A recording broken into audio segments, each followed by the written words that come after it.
L'improvisateur, comédien, multifacette et humoriste vous présente ses divers univers maîtrisés, vous faisant voyager entre one-man show, humour et création. Nous allons parler de 2 spectacles précisément ce matin avec un invité que je suis très heureux de revoir. Bonjour Karim Slama, ça fait trop longtemps. Ça fait très longtemps, oui, mais il y a eu une pause un peu. Ouais.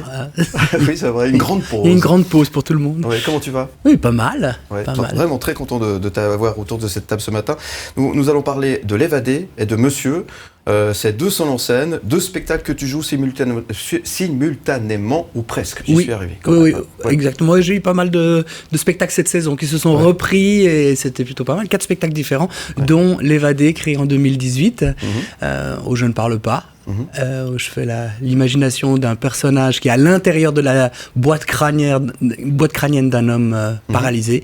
Et puis Monsieur, la nouvelle création faite à Boulimie, au Théâtre Boulimie en janvier 22, où là je raconte l'histoire d'un mime en désuétude et qui cherche du travail, mais il ne sait pas parler non plus et il ne sait que faire des bêtises. Et comment est-ce qu'on fait pour gérer 2 spectacles en même temps ? Même 4 comme même 4, parce que on switch assez vite. Là, je jouais cette semaine Monsieur, je l'ai joué 4 fois.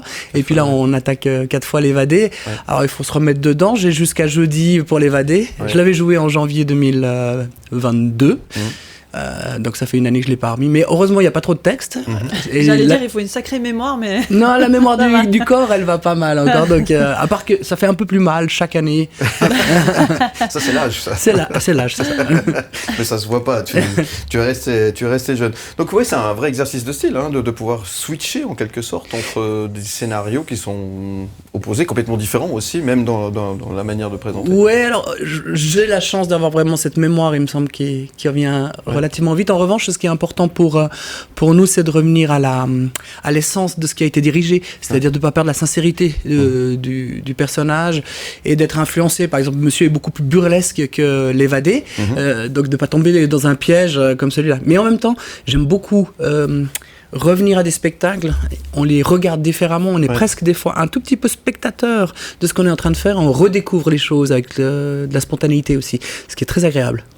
Alors, pour parler de L'Évadé, si tu veux bien pour commencer, on aborde le syndrome de l'enfermement. C'est ça ? Explique-nous un petit peu de quoi il s'agit. Ça s'appelle communément le locked-in syndrome. J'ai découvert ça avec le film Le Scaphandre et le Papillon de Jean-Dominique Bauby. Jean-Dominique Bauby, qui est l'histoire de ce rédacteur en chef de Elle, à l'époque, qui a eu un AVC, qui s'est retrouvé enfermé dans son corps, littéralement, puisqu'il n'avait plus qu'une seule paupière qui pouvait bouger. Il existait à l'époque des moyens de communication qui étaient rudimentaires, qui étaient de cligner avec les yeux pour indiquer un oui ou un non. Et il a réussi à écrire son histoire à coups de paupières. Et cette histoire est extrêmement émouvante. Il écrivait déjà très très bien en tant que rédacteur. Il écrit un livre qui a été réadapté ensuite au cinéma. Les 2 œuvres m'ont beaucoup touché. C'était une période où je cherchais quelque chose un nouvel élan aussi dans ma manière de faire. J'avais plus envie de faire du one-man show comme je l'avais fait. C'était une fin de cycle. Grand moment de questionnement. Puis je suis arrivé à cette idée de faire travailler l'imaginaire du public, puisque je travaille en visuel avec des bandes sonores énormément. Alors celui-là, c'est un festival de bandes sonores. Et le public participe complètement, puisque je les emmène dans mon imagination sans décor, à part un élément important qui est une énorme armoire à tiroir derrière moi qui se transforme à ma guise. Tu aimes bien jouer avec le public, enfin jouer façon de parler, cette interactivité, ce côté très proche avec les gens, c'est important pour toi ? Alors, elle est importante, je l'ai cultivée avec l'improvisation quand j'avais 13 ans, quand j'ai commencé. Les spectacles comme L'Évadé ou Monsieur ne me permettent pas directement de communiquer avec mon public. Donc je suis allé m'amuser cette année avec mon best-of où j'ai repris mes sketchs, mais j'avais plus de 36 sketchs à choix. Et là, j'ai pu interagir avec le public parce que le public pouvait choisir ce que j'allais faire. D'ailleurs, je le rejouerai encore un peu plus tard, ce spectacle, dans la saison. Donc l'interaction, elle va dans la recherche un tout petit peu d'un lien, mais par exemple L'Évadé m'avait énormément surpris parce que c'est la première fois que je faisais mon spectacle sans besoin de rire même, puisque c'est un spectacle qui a des moments, alors c'est des moments burlesques, oui, drôles, mais qui ont un thème profond et les gens sont d'une attention mais extrême, avec le son fait qu'on doit écouter. Et c'était assez fou de se rendre compte que Quatrième Mur peut être insonorisé jusqu'à la fin. À la fin, il y a toujours une émotion assez folle dans ce spectacle-là. Ouais.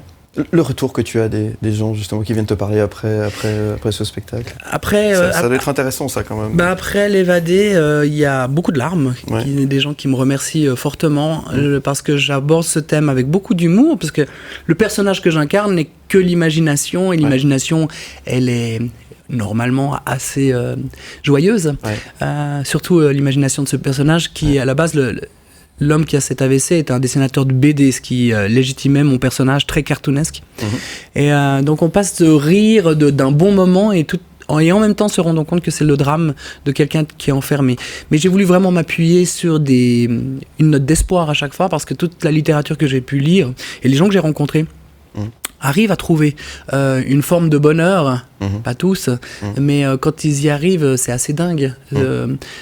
L'espace que l'imaginaire leur offre, et c'est ce que j'ai voulu représenter dans ce spectacle, un vrai hymne à l'espoir et à la joie.